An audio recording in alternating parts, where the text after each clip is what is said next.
అది కూడా ప్యాకెట్ కనిపించింది.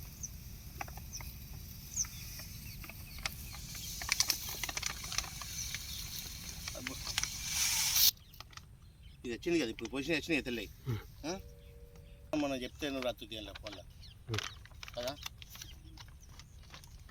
హాయ్ లీడర్స్, ఈ మన agri Omic granules, agri Aquajal, agri 82 ఇవి వాడే విధానం ఏంటంటే, మనం నాటేసే ముందు పొలంలో ఒక లేవల్గా నీళ్ళు పెట్టుకొని కలుపుకున్నట్టయితే మంచి ఫలితాలు ఉంటాయి. అదేవిధంగా నేను కలిపిన విధానం చూస్తున్నా. ఫస్ట్ అగ్రి ఓమిక్ గ్రాన్యువల్స్ పోసుకున్నా ఒక బేసిన్ కట్టలో, అది అలాగే అగ్రి ఆక్వాజల్ పోసుకున్నా. తర్వాత అగ్రి 82 పోతున్నా.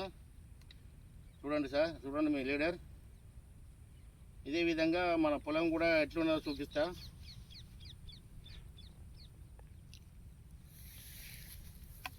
కలిపే విధానం ఇస్తుంటారు సార్.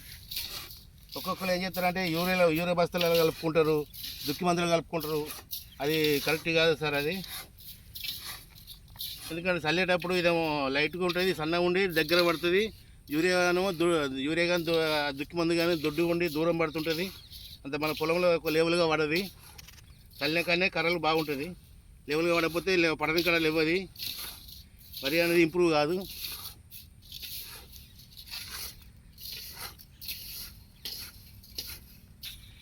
చల్లే విధానం కూడా చూడండి సార్ మేడం. ఇట్లా ఇదే మాదిరిగా పెట్టుకొని నీళ్ళు పెట్టుకొని చల్లుకుంటే బాగుంటుంది లీడర్. ఇట్లాంటప్పుడు మన రిజల్ట్ అనేది వస్తుంది. వరకు వేసినాక మనకు 30-35 నుంచి 40 రోజుల దాకా మనకు యూరియా బస్తనే అడగది. అంత దృఢంగా వస్తుంది కర్రలు. నార్మల్ కూడా దోంచాటు నారు కూడా అంత గ్రోత్ వచ్చిందో మన గ్రాన్యువల్స్ వలన.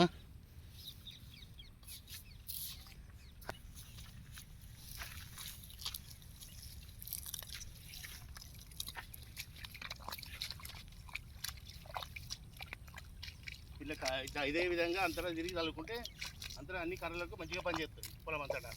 అర్థం లేదు వాళ్ళకి.